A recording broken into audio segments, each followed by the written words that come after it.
वेदाविनाशिनं नित्यं येनम् अजमव्ययं कथं स पुरुषः पार्थ कं घातयति हन्तिकम्। हे अर्जुन, जो पुरुष इस आत्मा को नाश रहित, नित्य, अजन्मा और अव्यय जानता है, वह पुरुष कैसे किसी को मार सकता है या कैसे वो किसी कोई और इसकी हत्या कर सकता है?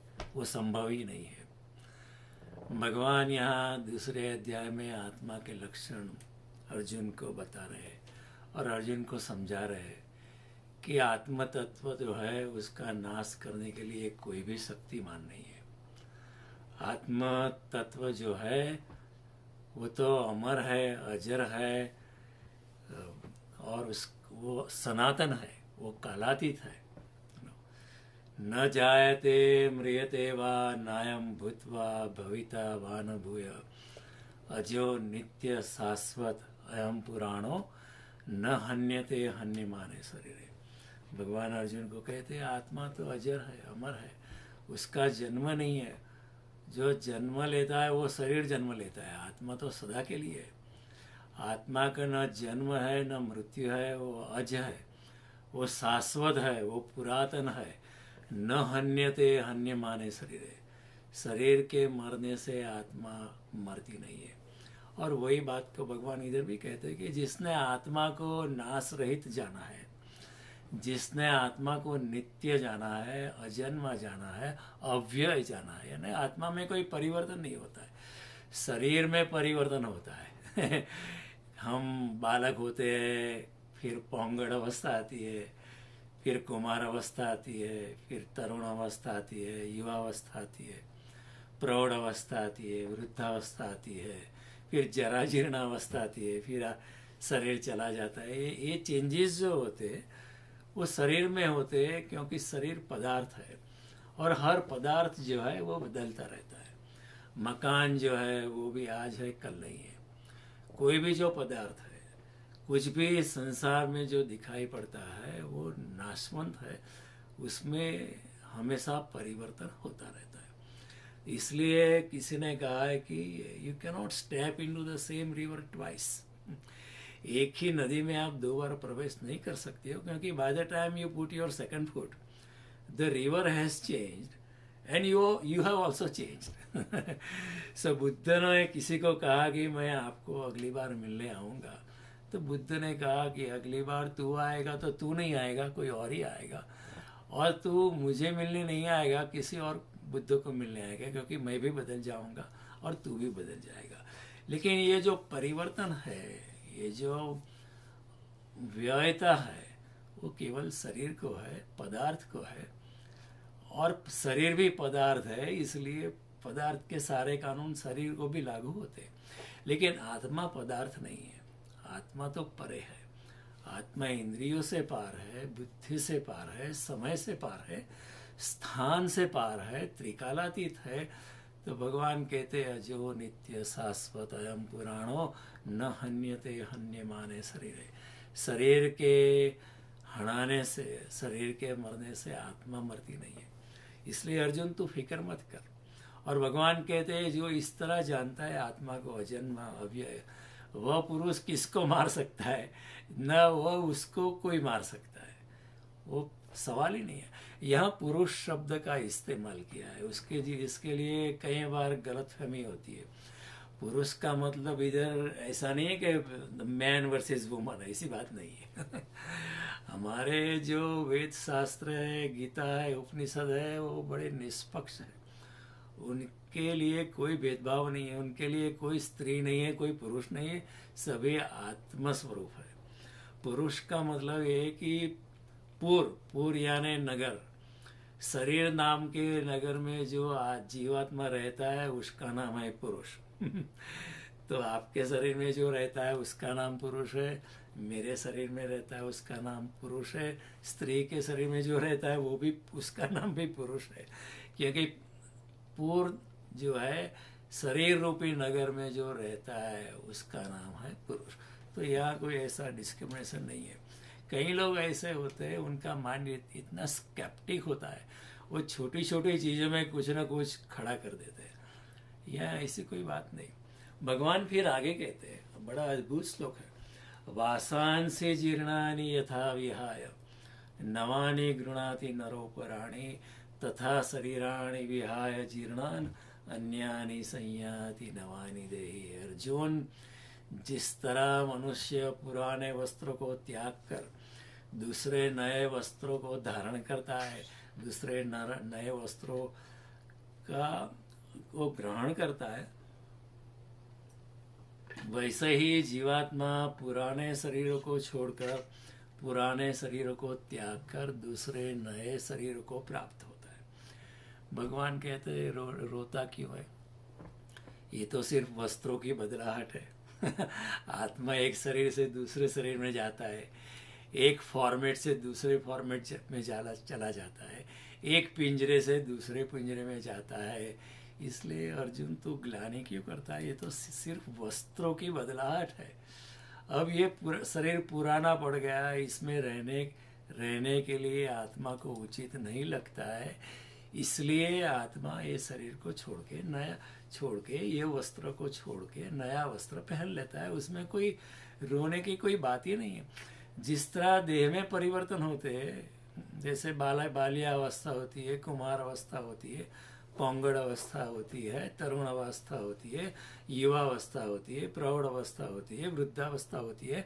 देह में जिस तरह चेंजेस होते हैं, उस तरह आत्मा भी जब देह पुरानी पड़ जाती है, जब देह में रहना योग्य नहीं रहता है, तब वो शरीर छोड़ के दूसरा शरीर को आत्मा ग्रहण करती है। इसमें अर्जुन रोने की कोई बात नहीं है।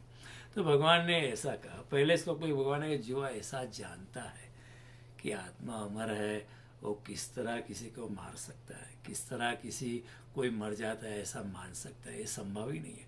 यह जानने पर स्ट्रेस है। मैंने जो आपको समझाया, जानना या मानना, इसमें बहुत बड़ा फर्क है। बहुत बड़ा फर्क है। मैंने बार बार कहा आपको, अगले डिस्कोर्सेस में फिर से आपको थोड़ा संक्षिप्त में समझा लूँ।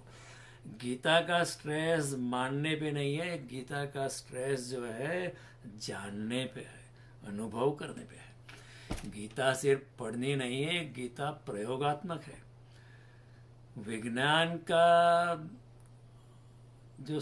विज्ञान की जो धारणा है वो प्रयोग से सिद्ध होती है, और धर्म की जो धारणा होती है वो योग से सिद्ध होती है। तो योग और प्रयोग दोनों साथ में करने पड़ते हैं। तो भगवान कहते हैं कि गीता भी जो है जानने जैसी है, सिर्फ मानने की बात नहीं है। जैसे हम सब कहते हैं आत्मा अमर है, लेकिन ये सिर्फ हमारी मान्यता है, हमने जाना नहीं है। 1 बिलियन हिंदूज है, 1 बिलियन बुद्धिस्ट है और कहीं 500,000 जैन हो गए। तो out of 7 billion people on the planet, 2.5 billion people they believe that आत्मा अमर है। लेकिन फिर भी मौत जब सामने आती है तो हम डर जाते हैं। उसका मतलब है कि आत्मा अमर है, ये सिर्फ हमारी इंटेलेक्चुअल अंडरस्टैंडिंग है, एग्जिस्टेंशियल हमारा एसिमिलेशन नहीं है। हम प्राणों के प्राण से उसको नहीं जानते, ये हमने अंदर से उसको समझा नहीं है। नहीं तो हम डरेंगे नहीं। हिंदुस्तान को कोई गुलाम नहीं बना सकता था, लेकिन फिर भी अंग्रेज आए, मुगल आए, हमें गुलाम बना गए। इसका मतलब है कि हम सारे इंडियंस और हिंदुस्तानी मानते हैं कि आत्मा अमर है, लेकिन मानने से जानना नहीं होता है। जानते हैं फिर भी कहाँ जानते हैं। संतोषी नर सदा सुखी, ये सब हम जानते हैं, लेकिन जानने के बाद भी हम जानते नहीं हैं। जानते होते होगा तो हिंदुस्तान में पड़े रहते, वहाँ भी संतोष से आनंद से जिंदगी जी सकते थे, लेकिन संतोष नहीं था, इसलिए इतनी भाग दौड़ की हमने, और अभी भी भाग दौड़ कर रहे थे।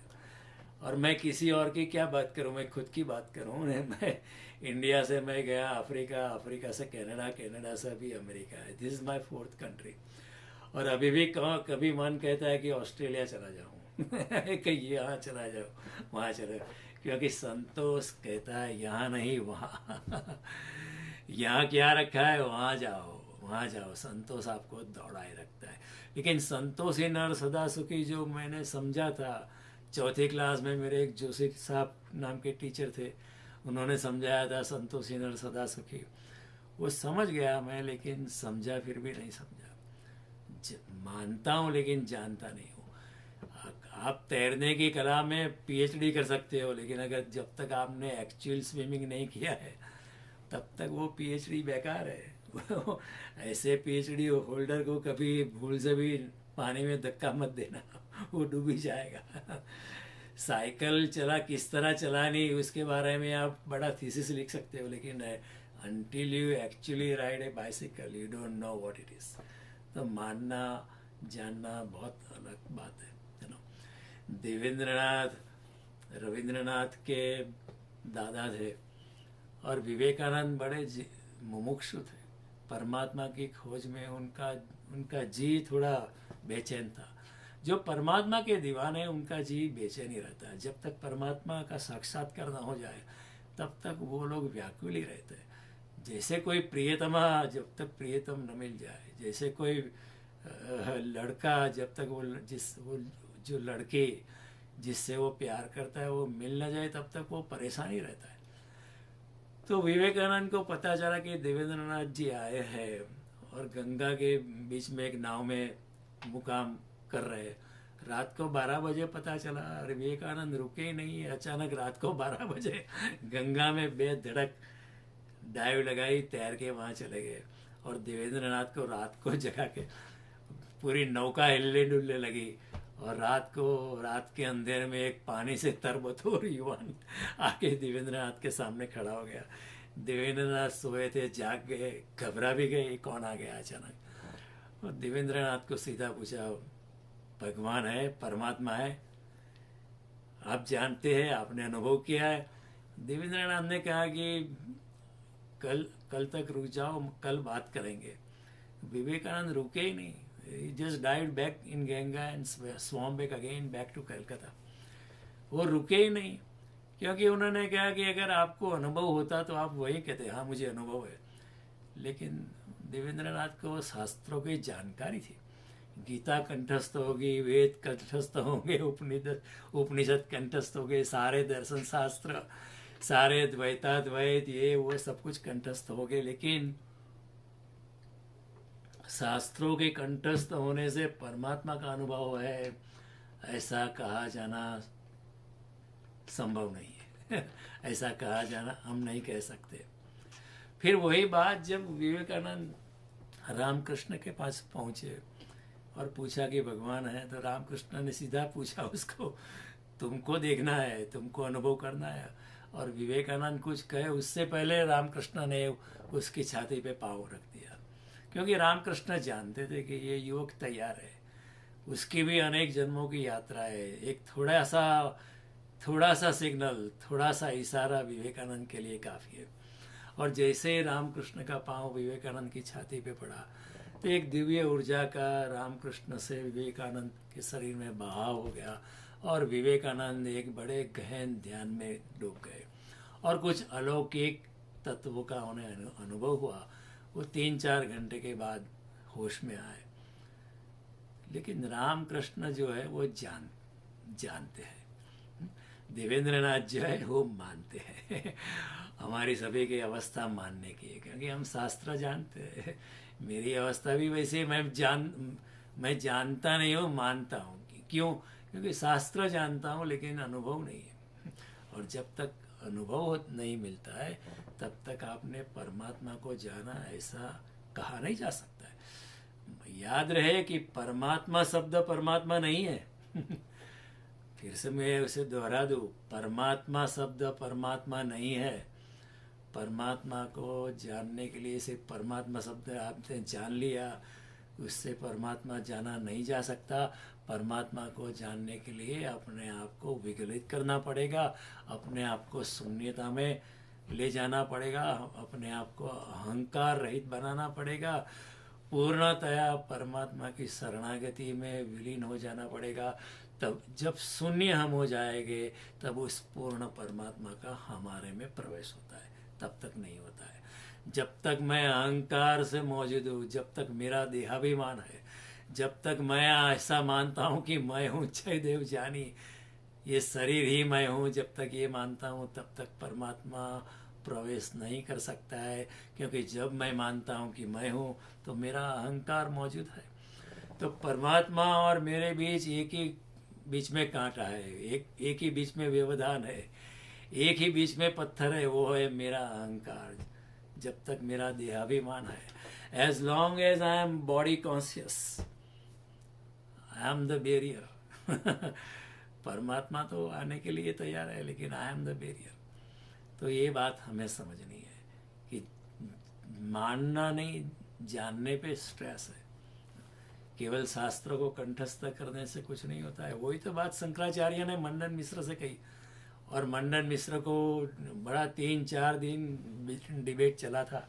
और मंडन मिश्र एक बड़े सबसे ज़्यादा तेजस्वी पंडित थे उस जमाने के, लेकिन आखिर मंडन मिश्र को शंकराचार्य बहुत बुद्धिमान थे, उनके ही आर्ग्यूमेंट से, उनके ही तर्क से उनको ही हरा दिया, उनके ही लॉजिक को पढ़ के उनको हरा दिया।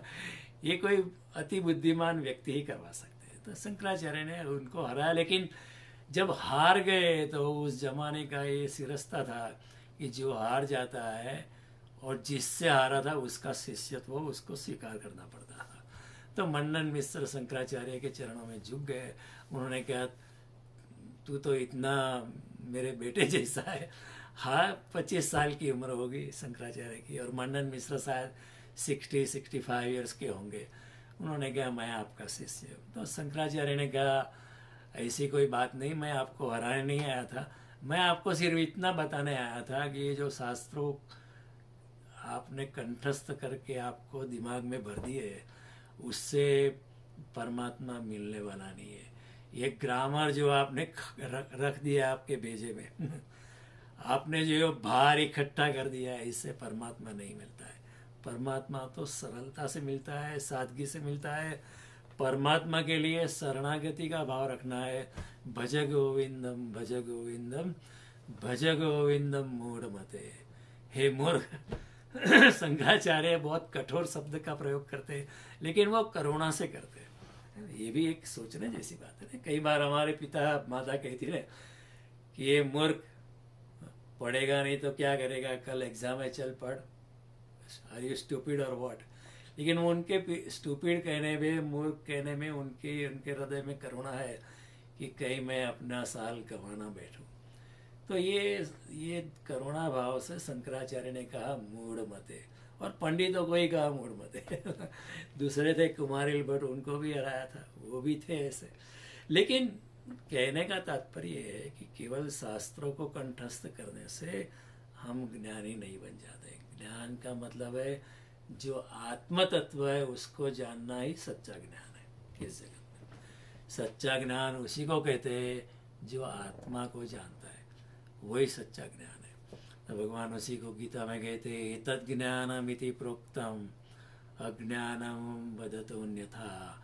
आत्मा और परमात्मा को जानना, आत्मा और परमात्मा का ज्ञान ही सच्चा ज्ञान है।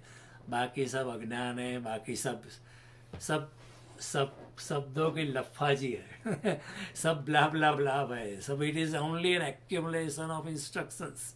आपने पढ़ लिया, कंठस्थ कर लिया, और लोग भी आपको ज्ञानी कहेंगे, और फिर हमारा अहंकार बहुत बढ़ जाता है। कोई मुझे ज्ञानी कहता है तो मेरा अहंकार बढ़ सकता है ना, क्योंकि ये तो प्रतिष्ठा बढ़ती है। और जितनी प्रतिष्ठा बढ़ती है उतना अहंकार भी बढ़ जाता है कि मैं बहुत ज्ञानी हूँ। लोग आपके चरणों में झुकने लगे तो फिर आपका अहंकार भी बढ़ सकता है। इसलिए इन जालों से सावधान रहना है। धन का अहंकार गिर सकता है, क्योंकि धन आज है कल नहीं है। सौंदर्य का अहंकार गिर सकता है, क्योंकि सौंदर्य युवानी में है। 30-40 साल, 50 साल, 60-70, फिर इंसान जो युवानी में बहुत सुंदर लगता था, बहुत अट्रैक्टिव लगता था, वो भी इतना अट्रैक्टिव नहीं लगता है। अपनी खुद की शक्ल हरी से आईने में देखकर उसे अफसोस होता है कि क्या से क्या हो गया। You know what has happened to this. तो सुंदरता चली जा सकती है, सुंदरता का अहंकार भी चला जा सकता है, शक्ति का अहंकार भी चला जा सकता है। आप बहुत शक्तिमान हो सकते हो, लेकिन बुढ़ापा आता है फिर आप इतने शक्तिमान नहीं। लेकिन जो ज्ञान का अहंकार है वो पूरी जिंदगी चल सकता है। युवानी में भी आपका ज्ञान वही ज्ञान बुढ़ापे में भी चालू रहता है, और लोग आपके चरणों में झुकने लगे आपका अहंकार और बढ़ सकता है। और जितना अहंकार बढ़ता है उतना परमात्मा दूर का दूर चला जाता है। सरलता नहीं रहती, शरणागति नहीं रहती, ट्रांसपेरेंसी नहीं रखती, हम बहुत जटिल हो जाते हैं। In the words of modern day language we become smart. वो स्मार्टनेस हमारे और परमात्मा के बीच में आ जाती है, सरलता नहीं रहती। ऐसा मुझे कहने दो, इस जगत में सीधे और सरल लोगों ने तो सत्य को कभी पा भी लिया, लेकिन कुशल और चालाक लोग कभी नहीं जान पाते। अंततः अपनी मृत्यु सैया पे पाते अपनी ही कुशलता से मारे गए। किसी और को धोखा नहीं दिया, खुद ही धोखा खा गए। अपनी ही कुशलता से अपने को ही धोखा दे दिया। ऐसा सिद्ध हो जाता है कि चालाकी कर करके किसको धोखा देते हो, अपने आप को ही धोखा देते हो। इसलिए कबीर कहते हैं, कबीरा आप ठगाइए और न ठगिए कोई। अगर धोखा ही देना है अपने आप को दो, किसी और को मत दो, क्योंकि किसी और को धोखा दोगे तो आपको आध्यात्मिक यात्रा में बहुत बीच में आएगा। धोखा देना है तो अपने आप को दो, सरलता है। वही भगवान राम ने वही कहा, सुंदरकांड अगर आप पढ़ते हो इसमें आता है, भगवान कहते निर्मल मन जन सो मोहे पावा, मोहे छल छिद्र कपट नहीं भावा। जिसका मन निर्मल है वही मुझे पा सकता है, और कोई नहीं पा सकता है। जिसके हृदय में छल है, कपट है, प्लान्स है, स्कीम्स है, गेम्स है, और ये करता है वो करता है, उसको शीशे में डालूंगा, इसको ये करूँगा, वो मुझे कभी नहीं पा सकता है। सरलता से मुझे प्राप्त किया जा सकता है। सरलता का अर्थ ही शरणागति। मेरे जिसने अपने अहंकार को छोड़कर मेरी शरण ले ली है, मैं उसका हूँ, वो मेरा है। गीता में भी भगवान कहते हैं, समोहम सर्वभूतेषु न मे द्वेष्यस्य न प्रिया, ये भजन्ति तु माम भक्त्या मयि ते तेषु चाप्यहम्। भूत मात्र में मैं समान भाव से हूँ, लेकिन जो मेरे साथ प्रेम के संबंध से जुड़े हैं, मेरे साथ भक्ति से जुड़े हैं, उसके लिए मैं भी भक्ति से जुड़ा हूँ, उसके साथ मैं भी प्रेम से जुड़ा हूँ। ऐसा व्यक्ति मयि ते तेषु चाप्यहम्, मैं उनमें हूँ, वो मेरे में है। कितना परफेक्ट स्टेटमेंट भगवान ने दिया है। देखो, mathematically speaking also such a perfect statement. मयि ते तेषु चाप्यहम्, वो मुझ में है और मैं उनमें हूँ। तो ये बात बड़ी बड़ी बड़ी नाजुक बात है, हमें ख्याल रखना है आध्यात्मिक यात्रा में। कहीं अहंकार ना आ जाए हमारे, कहीं ऐसा स्टेटमेंट हम न कर बैठे कि मैं तो गीता में भाषण करता हूँ इसलिए मैं आपसे ऊंचा हूँ। कई लोग ऐसा कहते हैं। और कई लोग ऐसा रहे, हम हर फ्राइडे सैटरडे हम गीता सुनते हैं, हम भी कुछ आध्यात्मिक पवित्रता पे तुम्हारे जैसे नहीं है। जब ऐसी भावना आती है तो अहंकार शुरू हो जाता है। यही भावना रखती है सुनने वाला, मैं भी कहता हूँ, बोलने वाला मैं हूँ, मैं नहीं हूँ। मैं एक पोली बांसुरी हूँ, मैं एक पोली बांस की पोंगरी हूँ। उसमें मेरा कुछ नहीं, सभी स्वर परमात्मा के, सभी सर श्री कृष्ण के, मेरे गुरु के। मेरा उसमें कुछ नहीं, हो भी नहीं सकता। इस गीता पे बोलने की सामर्थ्य मेरी तो है ही नहीं, बिल्कुल नहीं है, जीरो इफ नॉट नेगेटिव। लेकिन परमात्मा की क्षमता से मैं कुछ तर जाता हूँ। तो आपको भी यही भावना रखनी है कि सुनने वाले भी आप नहीं है, आप भी एक कंड्यूट है। एक संगीतकार आया था, मैं उनका नाम भूल गया, उन्होंने कहा था कि बजाने वाला मैं न हूँ, न मैं बजाने वाला हूँ, न मैं गाने वाला हूँ, न आप सुनने वाले हैं। ये सब ब्रह्म बजाता है और ब्रह्म सुनता है। तो वही बात नरसिंह मेहता कहते हैं ना, ब्रह्म लटका करे ब्रह्म पास है। चारों ओर परमात्मा व्याप्त है, वो मेरे सामने लटका करता है, और मैं भी ब्रह्म स्वरूप है और ब्रह्म मेरे सामने नाच रहा है। तो ये जब भावना होती है तब गीता समझने में, गीता को जानने के लिए गीता जानना आसान हो जाता है। नहीं तो गीता हम पढ़ लेंगे, कंठस्थ कर लेंगे, पन्ने उल्टा लेंगे, चार आदमी के सामने हम गीता के बारे में डिस्कशन कर सकते हैं, लोग भी मान लेंगे कि हम बहुत ज्ञानी हैं। पार्टीज होती है, उसमें कोई गीता के लिए सवाल कर लेता है, हम कुछ जवाब देते हैं, लोग समझते हैं हम बहुत ज्ञानी हैं। इससे ज्ञान की प्राप्ति नहीं होती। वैसे तो उल्टा अज्ञान में इंसान चला जाता है। हमारे उपनिषद कहते हैं कि जो अपने को ज्ञानी समझता है उसको तो अज्ञानी ही समझना। व्हाट ए कॉन्ट्राडिक्टरी स्टेटमेंट, लेकिन इतना ही सच एक परफेक्ट स्टेटमेंट। उपनिषद कहते हैं कि जो अपने आप को ज्ञानी समझता है उसको आप अज्ञानी ही समझना, और जो अपने आप को अज्ञानी कहलवाता है उसके लिए ज्ञान के मार्ग खुल सकते हैं। जो अपने आप को अज्ञानी बतलाता है, अपने आप को अज्ञानी जताता है, उसके लिए ज्ञान का रास्ता, ज्ञान की मंजिल, ज्ञान के दरवाजे खुल सकते हैं, क्योंकि कम से कम वो स्वीकार तो कर लेता है कि मैं अज्ञानी हूँ, तभी तो ज्ञान का रास्ता खुलेगा। जो मान ही लेता है कि मैं तो ज्ञानी, वो सीखेगा ही नहीं। तो उपनिषद का ये वाक्य भी हमें अपने प्राणों के प्राण से उसको ग्रहण करना चाहिए, उसको हमेशा उसकी स्मृति रखनी चाहिए। तो भगवान की ये जानने की बात जो है बड़ी गहन है। गीता जो है सिर्फ मानने की बात नहीं है, सिर्फ पढ़ लेने की बात नहीं है।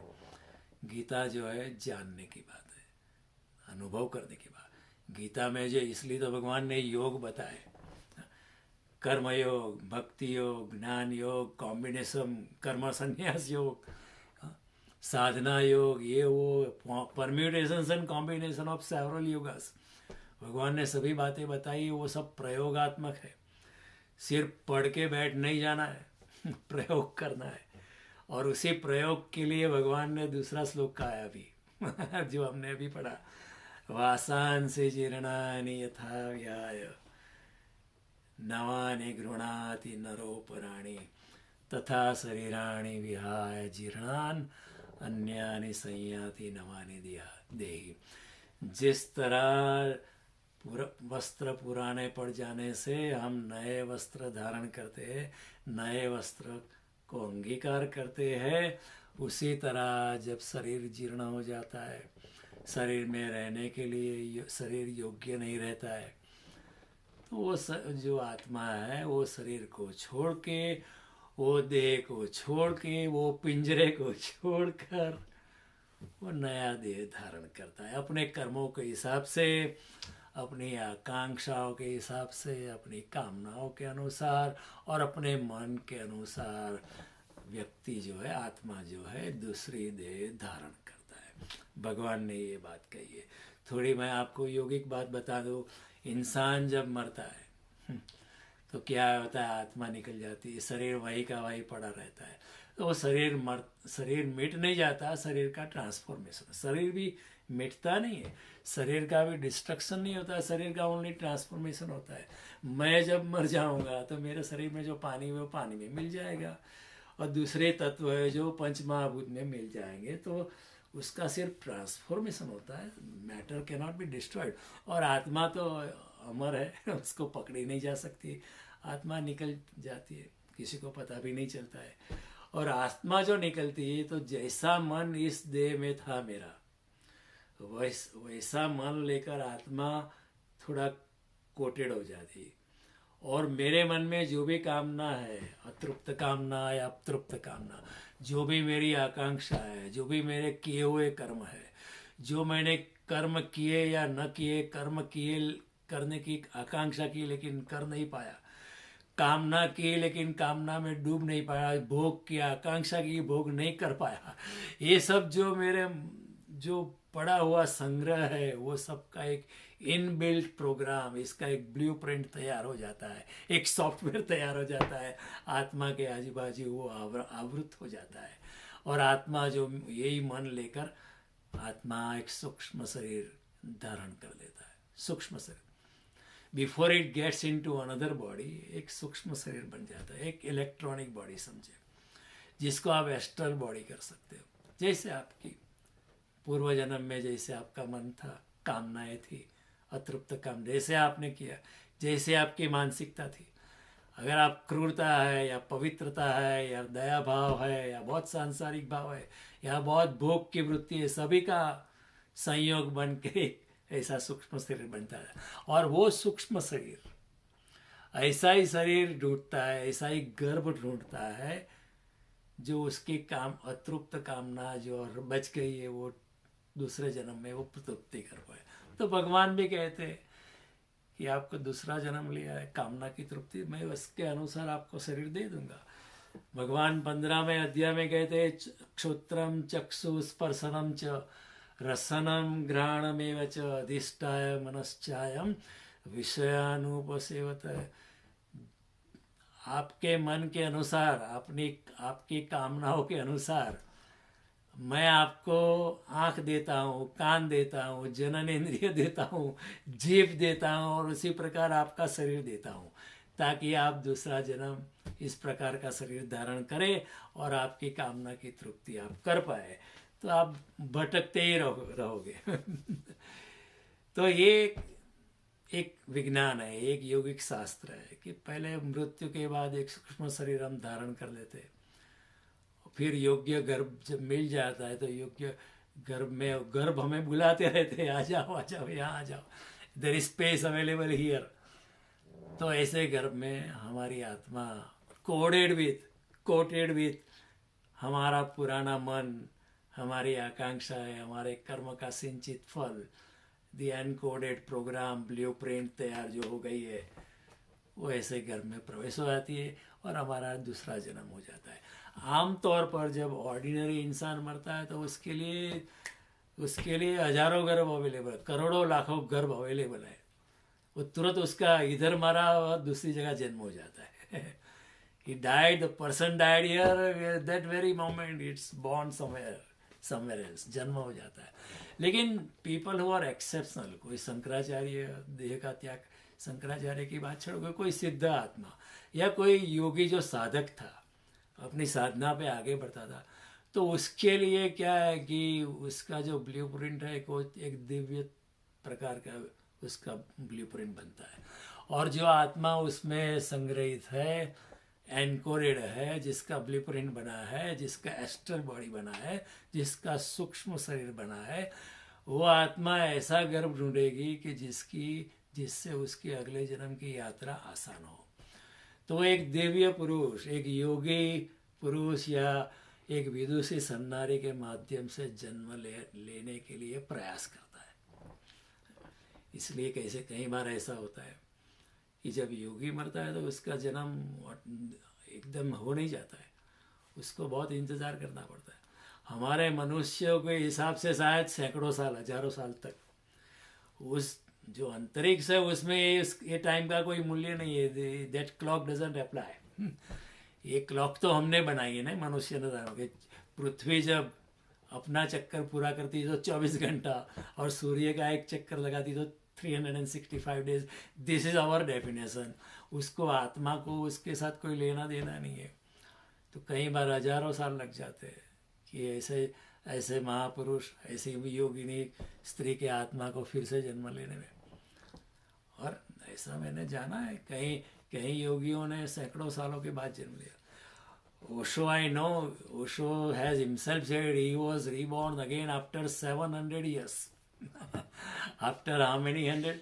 700 years after. But वो तो ये घड़ी का वैसे is just blinking of the eyes समय के स्केल में। हमारी दृष्टि से 700 साल बहुत हो जाते। तो 700 साल पहले उनके 21 दिन के उपवास चल रहे थे, लेकिन 18वें दिन पे उनकी मृत्यु हो गई थी। हालांकि उनको मार दिया गया था ताकि वो अचानक आत्मज्ञान में प्रवेश करके अंतर्ध्यान ब्रह्मलीन न हो जाए। उनका दूसरा जन्म करवाना था और दूसरा जन्म अगर करवा तो मनुष्यता का लाभ हो जाए, तो फिर इसलिए उनका दूसरा जन्म हुआ। 3 दिन तक उन्होंने कुछ खाया नहीं, माँ का दूध भी नहीं पिया। लोग परेशान थे, बच्चा कुछ खाता नहीं मर जाएगा। 3 दिन के बाद उन्होंने खाना चालू कर दिया, क्योंकि अगले जन्म 707 पहले के जब 18 दिन के उपवास हुए थे, लेकिन 21 दिन पूरे करने थे।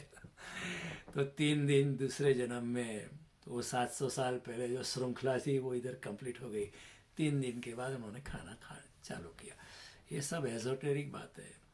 योगिक जो योगिक सर्कल है वो सब मान जाए, वो समझते हैं यहाँ ऐसा ही होता है ऐसा होता है। लेकिन हम उसको जानने के बाद मैं आपको बताऊंगा तो भी आप मान नहीं पाएंगे, क्योंकि मानना और जानना, फिर से मैं कहता हूँ, अलग बात है। तो एक योगी के लिए, एक संत के लिए, कोई मीरा जैसी स्त्री के लिए दूसरा जन्म पाना बहुत बहुत देर हो जाती है, क्योंकि ऐसा योगिक एनवायरनमेंट मिलना बहुत मुश्किल है।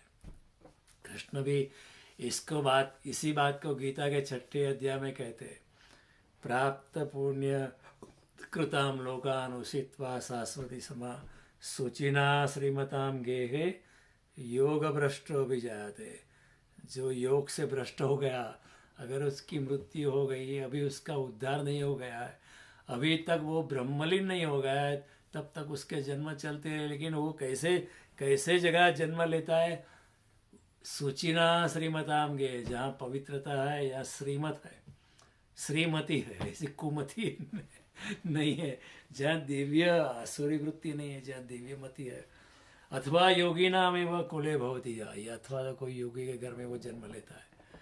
तो जो असाधारण व्यक्ति इधर मृत्यु को प्राप्त होती है, अब ऐसी व्यक्ति मृत्यु को प्राप्त नहीं, वो अपने आप देह छोड़ते हैं और फिर वो दूसरा जन्म ठीक जगह लेते हैं। उनके लिए लंबा समय लग जाता है। Ordinarily people like you and me, sorry, I should not generalize about you, I can say for me, people, ordinary person like me, I'm born again, but भगवान इसकी फिक्र कर देते हैं कि आपने ये जन्म में जो भी किया, आपकी जो भी कामना है, आकांक्षा है, आपको पवित्रता चाहिए अगले जन्म में, भगवान उसकी फिक्र कर लेते हैं।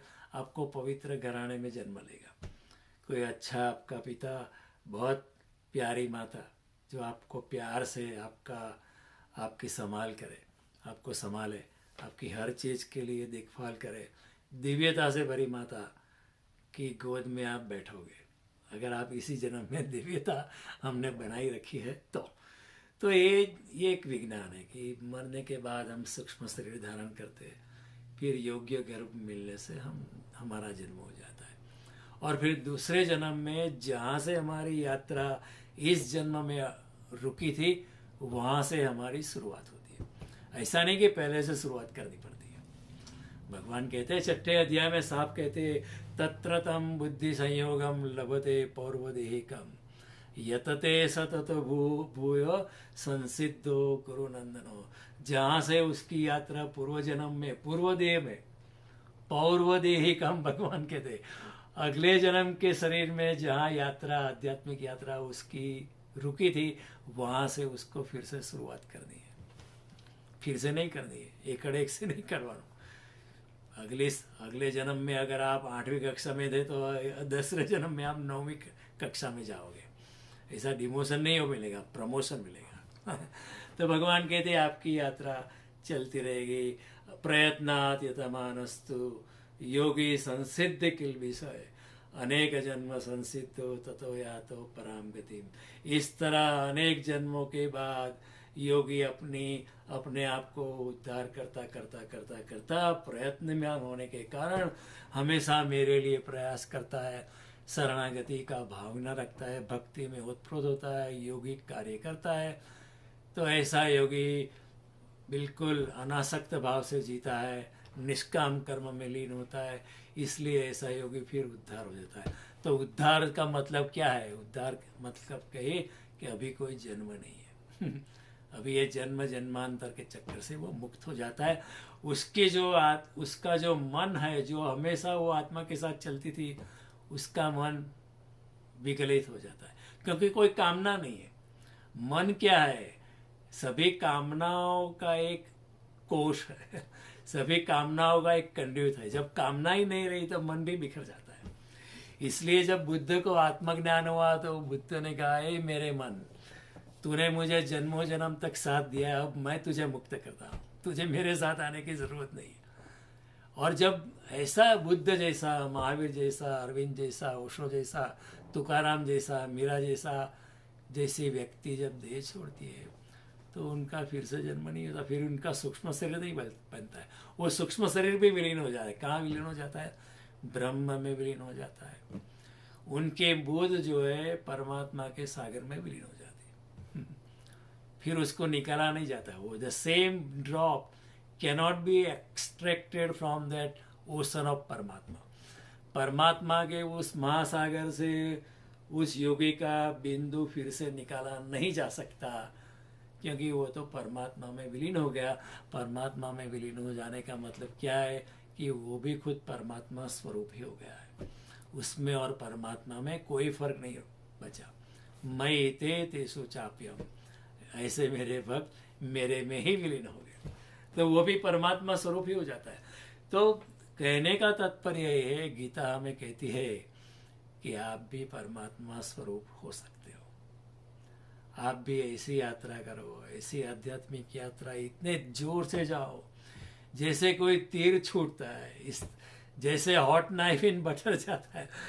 इतनी अपनी आध्यात्मिक यात्रा भगवान कहते हैं हमें संक्रामक करनी चाहिए कि फिर जन्म मरण के चक्कर से हम मुक्त हो जाए। हम फिर मरने के बाद हमारा सूक्ष्म शरीर भी नहीं बनेगा, मन भी नहीं बचेगा और ब्रह्म में लीन हो जाएंगे। इसलिए जब योगी मरता है तो हम नहीं कहते कि मरा मर गया, हम कहते हैं कि वो ब्रह्म में लीन हो गया। हम उसको क्या कहते हैं? वो ब्रह्म में लीन हो गया। सनातन धर्म में आमतौर पर जब ऑर्डिनरी इंसान मरते हैं तो हम उसको दफनाते, अग्नि संस्कार करते, क्योंकि वो उसके ताकि वो उसके शरीर पुराने शरीर के साथ उसकी माया टूट जाए। जमीन में गाड़ने से क्या होता है? आत्मा की माया बनी रहती है पुराने शरीर के साथ कि मैं यहाँ डटा हुआ। लेकिन जला देने से क्या होता है? वो आत्मा छूट जाती है पुराने शरीर के माया से, तो फिर वो आत्मा भूत प्रेत नहीं बनती है। यही इसका वैज्ञानिक कारण है। हमारे सनातन धर्म में हम क्यों जलाते हैं? जलाने का तात्पर्य ये है कि आत्मा अपनी यात्रा पे चला जाए, ये पुराने शरीर के साथ उसकी माया छूट जाए। He just gets cut off. It starts with his own journey. क्योंकि शरीर की माया बहुत बड़ी है। अगर मैं मर जाऊं, मैं तो ऐसा हर लोग की ऐसा मानता है कि इतना हैंडसम शरीर था, I want to enter this body again. तो ये कनेक्शन तोड़ने के लिए 13 दिन 14 दिन के बाद, उससे पहले जला देते थे, फिर बाद में 13 दिन का सब प्रोग्राम चलता था। उसके लिए पीछे बड़े वैज्ञानिक कारण थे कि आत्मा प्रेतात्मा न बने, अपनी देह पुराने देह के साथ उसकी माया छूट जाए। नहीं तो प्रेतात्मा बनकर उस शरीर में घुसने का प्रयास करता है मनुष्य। तो ब्रह्मलीन का मतलब क्या है? कि ब्रह्म में लीन हो गया। गीता हमें ये समझाती है कि हम भी ब्रह्मलीन कैसे हो पाए। हम भी, हमारा बुद्ध भी पर कृष्ण के, श्री राम के, भगवान शंकर के महासागर में हमारा बुद्ध भी कैसे मिल जाए और विलीन हो जाए और हम भी परमात्मा स्वरूप हो जाए। ये सब मार्ग कृष्ण हमें बताते हैं। और कृष्ण कहते हैं कि यहाँ से ही, इसी पृथ्वी से लोगों ने ऐसा किया है अर्जुन, तू भी कर सकता है। अर्जुन को कहने का तात्पर्य है भगवान हमें भी कहते हैं कि आप भी कर सकते हो, आप लोग भी कर सकते हो। गीता हमें ये समझाती है, इस शरीर से, इस जन्म मरण की जंजाल से आप मुक्त हो सकते हो। आजन्म भुवनात् लोका पुनरावृत्ति न अर्जुन माम प्राप्येव कौन्तेय पुनर्जन्म न विद्यते। इस 14 लोकों में मृत्यु जन्म का चक्कर चलता रहता है। जन्म के बाद मृत्यु, मृत्यु के बाद सब संसार का चक्र, पुनरपि मरणम पुनरपि जन्म चलता रहता है। लेकिन मुझको प्राप्त होने के बाद, ब्रह्मलीन होने के बाद, माम प्राप्येव कौन्तेय पुनर्जन्म न विद्यते, उसका फिर पुनर्जन्म नहीं होता है। उसको ये संसार के चक्र में फिर से आना नहीं होता है।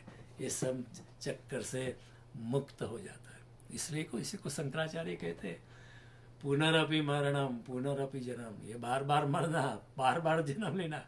पुनरपि जननी जठरे शयनम, माता के कुख में सोना, 9 महीने तक माता के कुख में पड़े रहना। वो is such a narrow space, it's such a narrow space. You can not even extend your feet. इसलिए बच्चा जब बड़ा होता है माँ को अंदर से लात मारता है। माँ भी सह लेती है, प्यार से सह लेती है। पुनरपि जननी जठरे स्वयं यह संसार है बृहत् संसार है, कृपया पारे पाहि मुरारे। हे मुरारी, मुझे ये संसार चक्र से मुक्त कर, मैं भी ब्रह्मलीन होना चाहता हूँ। तो ये सब बातें, ये सब बातें कैसे हो सकती है? गीता हमें समझाती है कि इस तरह आप कर सकते हो।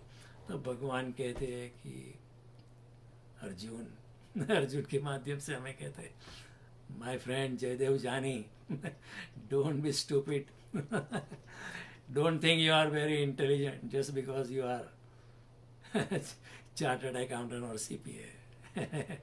That intelligent will not work here. तुम बुद्धि को छोड़ो, प्रज्ञा को प्राप्त हो। प्रज्ञा वो आध्यात्मिक बुद्धि है। भगवान कहते हैं कि तेरा शरीर सिर्फ वस्त्र है, इस वस्त्र के साथ तुम इतनी आसक्ति मत करना। अपने आप को ये शरीर मत मानना। Don't be body conscious. अपनी चेतना के प्रति चेतनवान बनना। Be conscious of your own consciousness. हमारे सारे शास्त्र कहते हैं देहाभिमान। देहाभिमान का क्या मतलब है? Body consciousness. अगर आप मुझे पूछते हो कि मेरा नाम क्या है, मेरा नाम जयदेव जानी है, तो जयदेव जानी तो मैं जानता हूँ। जयदेव जानी, जो जिस शरीर में मेरा आत्मा है वो शरीर का नाम जयदेव जानी है। तो मुझे कहना चाहिए कि जो शरीर में मैं रहता हूँ उसका नाम जयदेव जानी है, ऐसा मुझे कहना चाहिए। लेकिन मैं कहता हूँ मेरा नाम जयदेव जानी है। इसका मतलब है मेरी आत्मा और शरीर को भिन्नता की तरह मैंने पहचाना ही नहीं, मैं उसको एक ही मानता हूँ। मैं इतना अंधा हूँ सारे लोग अंधे हैं, क्योंकि मैं अंधों की दुनिया में मैं भी जीता हूँ, तो मैं भी अंधा हो गया हूँ कि मैं भी ये शरीर के साथ मैंने आत्मा को जोड़ दिया है। मैंने कभी नहीं माना कि मेरी आत्मा अलग है और शरीर अलग है। मैंने कभी नहीं माना कृष्ण की बात को कि मेरी आत्मा अलग है, जिसने शरीर का वस्त्र पहना है, ये टी-शर्ट पहना है शरीर का। लेकिन मैंने हमेशा यही माना है कि मैं तो एक ही हूँ। शरीर को हमने वस्त्रों की भांति पहचाना नहीं है। हमने शरीर को इस तरह ओढ़ लिया है, इस तरह पहन लिया है कि हम ये वस्त्र ही है, ऐसा हम मानते हैं। जैसे अगर मुझे कहीं दर्द हो रहा है तो मैं कहूँ मुझे दर्द हो रहा है मुझे दर्द हो रहा है। लेकिन मुझे क्या कहना है, आत्मा तो कोई दर्द नहीं होता है, शरीर को दर्द होता है। तो मुझे ऐसा कहना चाहिए कि मुझे ऐसा लगता है कि मेरे सर में दर्द हो रहा है या मेरे हाथ में दर्द हो रहा है, ऐसा कहना चाहिए। लेकिन मैं जब ऐसा होता मुझे दर्द हो रहा है, जब भूख लगती है तो मैं कहता हूँ मुझे भूख लगती है उसका मतलब क्या है? मुझे भूख लगती है ले, यानी मैं मानता हूँ मेरी आत्मा अलग नहीं, मैं शरीर ही हूँ। मेरी आत्मा अलग है ही नहीं, शरीर ही हूँ, मैं हूँ, इसलिए मैं कहता हूँ मुझे भूख लगी। अगर मुझे ऐसा ज्ञान होता कि मेरा आत्मा तो अलग है, तो मैं ऐसा कहता हूँ मेरे पेट में भूख लगी है, ऐसा मुझे लगता है लेकिन मैं कहता हूँ मुझे भूख लगी। अगर कांटा चुभा है तो मैं कहूँ कि कांटा चुभा है, मुझे कांटा चुभा है कांटा लगा है मुझे। मैं ऐसा नहीं कहता हूँ कि मेरे पैर में कांटा लगा है क्योंकि हमारा आइडेंटिफिकेशन, हमारी वननेस विद द बॉडी, हमारा तादात्म्य with the body, our mingling with the body, our assimilation with the body is so profound from the time of our birth that we have never thought ourselves separate and distinct from the body. हम शरीर से अलग है ऐसा हमने कभी जाना नहीं है। इसलिए हमारी भाषा में भी ऐसा ही शब्द आ जाता है, मुझे भूख लगी है, मुझे दर्द हो रहा है, मुझे सर दर्द हो रहा है, मुझे ये अच्छा नहीं लगा, मुझे। तो हम शरीर की भाषा बोलते हैं, आत्मा की भाषा नहीं बोलते। तादाद में हमारा इतना गहरा है, ऐसा लगता है कि मैं शरीर हूँ। आइडेंटिटी हमारी इतनी गहरी हो गई कि मैं शरीर हो गई। वो इसी तरह मैं आपको एग्जाम्पल देता हूँ। सूरज की किरण 1000 साल से निकल के आपकी विंडो पे हर रोज आती है, और सूरज की किरण हर रोज आती है, हजारों साल से आती है, और सूरज की किरण ऐसा समझ ले कि मैं ये विंडो, सूरज की किरण आती है हजारों साल से, तो ऐसा ऐसी भ्रांति हो सकती है किरण को भी कि ये मैं विंडो हूँ, ये शरीर एक घर, ये मकान है, उसमें विंडो हो, इसके ऊपर मैं पढ़ती हूँ, हजारों साल से पढ़ती हूँ, मैं विंडो हूँ, ऐसा भाव हो सकता है कि हजारों साल से ऐसा हो रहा है। तो वो भूल ही जाती है कि मैं तो सूर्य का अंश हूँ, सूरज से निकली हूँ, वो भूल ही जाती है। उसी तरह पूरी मनुष्यता, हम सब लोग, प्राणी तो समझेंगे क्योंकि उनके में उन लोगों में ये सेंस ऑफ डिस्क्रिमिनेशन है ही नहीं। हम मनुष्य का इतना सद्भाग्य है कि ये तो भगवान ने हमें सद्बुद्धि दी है कि हम फर्क कर सकते हैं। तो सूर्य की किरणों के अनुसार हम भी मान लेते हैं कि मैं आत्मा नहीं हूँ, मैं सूरज की किरण नहीं, मैं शरीर हूँ, ये मैं विंडो हूँ। तादाद में इतना गहन हो चुका है, हम अंधे हो चुके हैं, वी बिकम ब्लाइंड। सारा शरीर हमारे साथ इतना लिपट गया है कि जैसे हमारी चमड़ी हो गई है। वो एक सिर्फ अलग वस्त्र नहीं रहा, शरीर, हमने शरीर को आत्मा से अलग एक वस्त्र की भांति कभी नहीं देखा है। इसलिए कृष्ण को कहना पड़ा इधर, जिस तरह वस्त्र पुराने पड़ जाते हैं तब इंसान नया शरीर धारण करता है, उसी तरह है अर्जुन, आत्मा जो है जब शरीर पुराना पड़ जाता है, ये पिंजरा पुराना पड़ जाता है, दिस बॉडी फॉर्मेट, अखोइलू अखोड़ियो जब पुराना हो जाता है तब नया शरीर धारण करता है। उसमें क्यों रोता है? क्यों रोता है? उसका कारण इतना ही है कि तू शरीर है ऐसा तूने मान लिया है। तेरा आत्मा स्वरूप जो है शरीर से अलग है, वो कभी नहीं मरता है। जब कोई व्यक्ति सुंदर होता है तो कहता है मैं सुंदर हूँ, वो ऐसा नहीं कहता है मेरा शरीर सुंदर है। वो ऐसा है, हम इसी भ्रांति में चलते हैं, मैं सुंदर हूँ, I am handsome, I am beautiful. शरीर बीमार है तो मैं कहता मैं बीमार हूँ। फिर शरीर को हमने वस्त्र नहीं माना है, हम खुद वस्त्र बन गए। We have become the cloth. आत्मा को हमने शरीर की भांति हमने पदार्थ ही बना दिया, क्योंकि शरीर पदार्थ है। तो हमने शरीर को ही हमारे आत्मा को हमने शरीर के साथ इतना जोड़ दिया है कि आत्मा को भी हमने पदार्थ बना दिया, आत्मा को ही हमने शरीर बना दिया, आत्मा को ही वो वस्त्र बना दिया जो कृष्ण बात करते हैं। शरीर में हूँ ऐसी हमारी समझ हो गई है, तादात्म्य बहुत गहर हो गया है। इसलिए कृष्ण की बात समझ में आना वैसे तो बहुत आसान है, इंटेलेक्चुअली हम समझ सकते हैं कि कृष्ण बात तो ठीक ही कहते हैं, मैं मरूंगा तो नया शरीर मिलेगा, हो जाएगा। तो ये शरीर वस्त्र ही है, लेकिन हमारी एक मानना अलग बात है और जानना अलग बात है। फिर से मैं कहता हूँ, मानना अलग है, मैं समझता हूँ गीता में जो कृष्ण ने बात बताई है आप भी समझते हैं, इसमें कौन सी बड़ी बात है। लेकिन हम वो समझते फिर भी कहाँ समझते फिर भी हमारा शरीर के साथ इतना तादाद में है कि हम उसको अलग नहीं कर सकते। सेकेंड वर्ल्ड वॉर में एक सोल्जर था, उसके पाँव में चोट पहुंची थी, तो उसके अंगूठे में बहुत दर्द था, ऐसा उसको लगता था। वो चीख रहा था अस्पताल में, वॉर फील्ड से लाया गया था अस्पताल में, वो चीख रहा था, चिल्ला रहा था, इस टेरिबल पेन, अंगूठे में बहुत दर्द है, कुछ करो कुछ करो। डॉक्टरों ने उसे बेहोश किया और फिर देखा कि ये तो उसका पाँव ही पूरा सड़ गया है, अगर उस पाँव को काटा नहीं जाएगा अगर उसको, तो फिर ये तो पूरा शरीर मर जाएगा। तो उन्होंने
इतना सच एन इमेंस आइडेंटिफिकेशन कि हमने शरीर को अलग कभी देखा नहीं, कभी देख नहीं पाए। सेकंड वर्ल्ड वॉर की बात तो मैंने आपको बताई, लेकिन एक दूसरा भी किस्सा है कि एक इंसान था, वो उसके पाँव में भी बहुत चोट थी, बहुत दर्द था उसको। तो एक योगी उसको, उसका दोस्त था, वैसे बचपन का दोस्त था, तो उसको मिलने गया। तो उसको पूछने गया, वो बहुत खुश होएगा कि दोस्त, बचपन का दोस्त जो योगी जैसा था उसको मिलने आया है। तो उसने कहा बहुत दर्द है, पूरे पैर में दर्द है उसने कहा। तो उसने कहा कि पूरे पैर में तो दर्द नहीं हो सकता है, आप फोकस करें, आप आंख बंद करें और उस पर जहाँ से दर्द आ रहा है वहाँ उसका ध्यान करें, आप पिन पॉइंट करें कि कहाँ से दर्द आता है। तो उसने 20 मिनट, 30 मिनट, 40 मिनट आंख बंद करी, 50 minute, 60 minute, 70 minutes started focusing on the point. उसने आंख खोली और कहा कि आश्चर्य, पूरे पैर में दर्द नहीं है, देयर इज वन पॉइंट एक ही पॉइंट है जहाँ से दर्द आता है, उससे पूरे पैर में फुल ऐसा लगता है कि पूरे पैर में दर्द है। क्योंकि हमारे मन की यहाँ टेंडेंसी है, जो भी थोड़ी सी तकलीफ होती है ना, हम मन बड़ा बड़ा के कहता है। थोड़ा सा दुख इंसान को होता है ना, मन उसको बड़ा चढ़ा के दूसरे को कहता है, देखो मुझे बहुत दुख है दुख थोड़ा सा होता है, लेकिन we have a tendency to expand. मन का ये स्वभाव है बड़ा चढ़ा के कहने का तो वो बड़ा चढ़ा के कहता था। फिर देखा कि ये तो एक ही पॉइंट है। उसने आँख खोली 70 मिनट के बाद, 17 मिनट के बाद आँख खोली, कहा कि एक ही पॉइंट है। और कभी वहाँ ऐसा लगता है कभी है कभी नहीं है, कभी है कभी नहीं है। तो उस योगी ने कहा आप फिर से ध्यान करें, फिर आँख बंद करें, आप ऐसा मानेंगे कि जो दर्द है आपको वो तो शरीर को है, आपके आत्मा को दर्द नहीं है। आप ऐसा माने कि आपका आत्मा तो हजारों मील दूर है और शरीर उससे हजारों मील दूर है, ऐसा मानो, ऐसा सोचो। जो कृष्ण यहाँ समझाते हैं कि शरीर तो एक वस्त्र है। तो उस योगी ने उसको कहा, वो पेशेंट था, उसका दोस्त था, कि आप ऐसा अनुमान करें, ऐसा ध्यान करें, आंख बंद करें, अपने भीतर जाए और देखे कि शरीर मेरा हजारों माइल दूर है और मेरी आत्मा उससे भी हजारों माइल दूर है। शरीर में दर्द होता रहता होगा लेकिन मुझे उसका कोई पता भी नहीं चलता है। आप ऐसा अनुमान करें तो आपका दर्द गायब हो सकता है। तो उसको तो योगी को तो जाना था, लेकिन उसने कहा कि आप ये प्रयोग करते रहना, आपका दर्द जा सकता है। तो उसने वो प्रयोग करता रहा, फिर उसको पता चला दर्द तो है ही नहीं दर्द शरीर को है लेकिन मैं शरीर नहीं हूँ।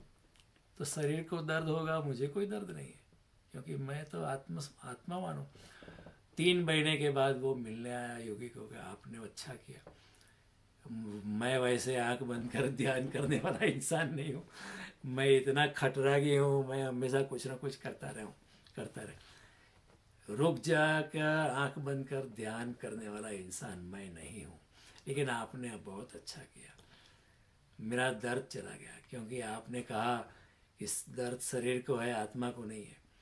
तो वहाँ बेड में पड़े पड़े, पथारी में पड़े पड़े, सैया में पड़े पड़े मैं प्रयोग किया। 3 महीना को कुछ करने का भी नहीं था।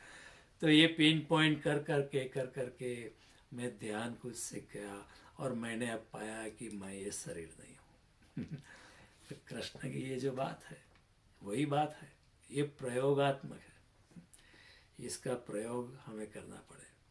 जो दर्द इतना सिकुड़ सकता है, पूरे पैर से एक पॉइंट बन सकता है, वो खो भी सकता है। वो कभी ऐसे भी क्षण होते हैं कि अभी है अभी नहीं है, अभी है अभी नहीं है। दर्द कहीं दूर है और मैं कहीं दूर हूँ, दोनों के बीच बहुत बड़ा फासला है। तो ये संभव है जब हम प्रयोग करें। गीता सिर्फ जानने के लिए नहीं, अब तो हम जानते हैं, कृष्ण कहते हैं कि शरीर तो वस्त्र है, फिर जब मरे हुए तो दूसरा वस्त्र मिलेगा। You are riding at nice, let's say a Honda car. In the next life you may get a Tesla car, you may get even a better car. So don't worry. Honda को अगर accident हो जाता है, total हो जाती है, don't worry total हो जाने के बाद आपको दूसरी अच्छी गाड़ी मिलेगी। भगवान करुणा में है, जैसी आपकी इच्छा वैसे आपको शरीर मिल जाएगा। तो कृष्ण की ये बात जो है ना, मैं कल आपको ज़्यादा समझाने वाला हूँ, लेकिन मैं आपको समझाने से पहले ये बताना चाहता हूँ, ये प्रयोगात्मक है। कुछ प्रयोग करें। कहीं एक कोई बार बैठ के रात को जब सोते हो ऐसा सोचो कि मैं हूँ ही नहीं शरीर में, मैं शरीर से बाहर निकल गया हूँ। सोचते रहो, ऐसा सोचते रहो, ऐसा ध्यान करो कि मैं मर गया आई एम डेड ऐसा प्रयोग करो। अपनी इस सैया पे लेट जाओ, आंख बंद करो, परमात्मा का स्मरण करो, परमात्मा की शरणागति को स्वीकार करो। हो सके तो कृष्ण का थोड़ा भजन करो और फिर लीन हो जाओ। और फिर ऐसी धारणा करो जो पतंजलि कहते हैं, धारणा, ध्यान, समाधि। ऐसी धारणा करो कि आप हम मर गया हूँ, मैं शरीर में आई हूँ नहीं। धीरे धीरे प्रयोग करके ऐसा अनुभव हो जाता है, आपको वैदेही अवस्था का अनुभव हो जाता है। फिर आपको ये अनुभव हो जाता है कि सच में मैं शरीर नहीं हूँ, मैं तो आत्मस्वरूप हूँ। शरीर कहीं दूर है, मैं कहीं दूर हूँ, मैं निकल गया शरीर से। और सुबह उठ के आपको पता चलेगा, अरे मैं अभी भी यहाँ हूँ। लेकिन फिर even during the day time if you continuously think कि मैं ये शरीर नहीं हूँ, ये सब होता रहता है, मैं तो आत्मस्वरूप हूँ, मैं तो आत्मस्वरूप हूँ। 3-4 महीना ऐसा सोचते रहे, प्रयोग करते रहे, ऐसी धारणा बनाते रहे, तो फिर सच में हमारी अंडरस्टैंडिंग जो है प्राणों के प्राण कर उतर आती है। फिर सिर्फ वो मानना नहीं है, फिर वो जानना हो जाता है, फिर वो हमारा अनुभव हो जाता है कि ये मैं शरीर नहीं हूँ। और फिर अचानक कोई दिन मौत आती है तो मौत का हम आसानी से मौत का स्वीकार करते हैं। मौत को भी जो हम है उसका स्वागत करते हैं कि आ जा, I am ready, I have prepared for you for such a long time, if you are coming tomorrow come today, I am ready for it. तो फिर जब मौत आती है तो कोई दुख नहीं है। जैसा आंख बंद करो, हमने कभी भी अपने शरीर को भीतर से नहीं देखा है। भीतर अगर आंख बंद करके देखे तो भीतर आत्मा का दिया जलता है, आत्मा का प्रकाश है। और भीतर आत्मा के प्रकाश से भीतर से हम शरीर को देख सकते हैं कि ये जो मेरा शरीर है, मैं अंदर बैठा हूँ, ये शरीर जो है वो तो बाहर का आवरण है सिर्फ, वास्तव में मैं तो आत्मस्वरूप हूँ, ये शरीर मैं नहीं हूँ। तो ये जो कृष्ण की बात है प्रयोग से हमें पता चलती है, प्रयोग से हम समझ पाते हैं। तो प्रयोग, ये ऐसे प्रयोगों को जो अध्यात्म में प्रयोग होते हैं उसको विज्ञान में प्रयोग कहते हैं, लेकिन धर्मशास्त्रों में इसको योग का है योग का मतलब यही है कि हम चेतना के प्रति चेतनवान हो, we become more soul conscious and get away from being body conscious. तो यही श्लोक जो है मैं आपको कल बड़ी गहनता से समझाने वाला हूँ। ये एग्जाम्पल तो 2 आपने दिए, किस तरह हम प्रयोग कर सकते हैं, किस तरह कृष्ण की ये जो बात है हम प्राणों के प्राण तक उसको अंकित कर सके, उसको एनग्रेव कर सके, कौन से प्रयोग करें, किस तरह करें। तो फिर बाद में प्रयोग के बाद, ऐसे योग के बाद हमें पता चलता है कि ये शरीर, विचार, श्वास, आना जाना, चलना उठना, बैठना, खाना पीना सब फिर अलग मालूम पड़ेगा और तब कृष्ण की ये जो वस्त्रांतर की बात है, वस्त्रों की बदलाहट की बात है, तब है उसका अनुभव हमें होगा। और तब सब शंकराचार्य की बात भी हमें सच लगेगी कि न मैं मन हूँ, न मनोबुद्धि अहंकार चित्ता निनाहम। न मैं मन हूँ, न मैं बुद्धि हूँ, न च प्राण संज्ञो, न वै पंचवायु, न वा सप्त धातु, न वा पंचकोश, न मैं शरीर का 5 कोश हूँ, न मैं ये पाँव हूँ, न मैं ये हाथ हूँ, न मैं ये सर हूँ, न मैं हार्ट हूँ, मैं कुछ भी नहीं, मैं तो चिदानंद आत्मस्वरूप हूँ। ये बातें तभी हमें मालूम पड़ती। बाकी वैसे तो सब लोग कहते हम गीता जानते हैं, हमने कंठस्थ कर दिए। मैं गीता के लिए बहुत जानता हूँ, जानते हो, लेकिन जानने के बाद भी नहीं जानते। तो आपने इतनी शांति से सुना, मैं आपसे अनुग्रहित हूँ। कल जब मिलेंगे तो इसी श्लोक को थोड़ा और गहराई से देखेंगे। और कृष्ण जो कहते हैं कि शरीर को अपने आप से अलग देखो, अभी से उसकी शुरुआत करो। कल से क्या, आज रात से, अभी से आप सोचना चालू करो कि मैं ये शरीर नहीं हूँ। प्रगाढ़ धारणा बनो, सिर्फ सोचना नहीं, धारणा करो कि मैं ये शरीर नहीं, मैं तो आत्मस्वरूप हूँ। सोते वक्त, जागते वक्त, उठते बैठते, खाना पकाते वक्त, खाना खाते वक्त, गार्डनिंग कर रहे हो, कुछ घर में फिक्सिंग कर रहे हो, यही मानना कि ये मैं शरीर नहीं हूँ, मैं तो आत्मस्वरूप हूँ। अगर ये जो बात गहनता से बैठ जाए तब ये कृष्ण की बात हमें समझ में आती है। और जब कृष्ण की ये बात अगर हम प्राणों के प्राण से समझते हैं तो फिर हमारी भी आध्यात्मिक यात्रा जो है संक्रांत बन जाती है। फिर हम जब मरेंगे तब सिर्फ मरेंगे नहीं, हम ब्रह्मलीन हो सकते हैं इसी शरीर से। भगवान ने कहा है इसी शरीर से लोगों ने मुझको प्राप्त किया है। इहेव ते जितस्सर्गो येषां साम्ये स्थितम शिरो, येषां साम्ये मनस्थिरम, जिसका मन समत्व में स्थिर हो गया उसको यही मोक्ष मिल जाता है। ये संभव है, असंभव नहीं है। ऐसा नहीं कि अनेक जन्मों को यात्रा करनी पड़ती है। कई बार केवल एक क्षण की धारणा से पूरा फलक बदल सकता है। तो फिर से इसी श्लोक को हम आगे और बढ़ाएंगे और कृष्ण की गीता को और गहनता से समझने का हम प्रयास करेंगे। तब तक के लिए धन्यवाद। मैं आपसे आज्ञा चाहता हूँ। Thank you.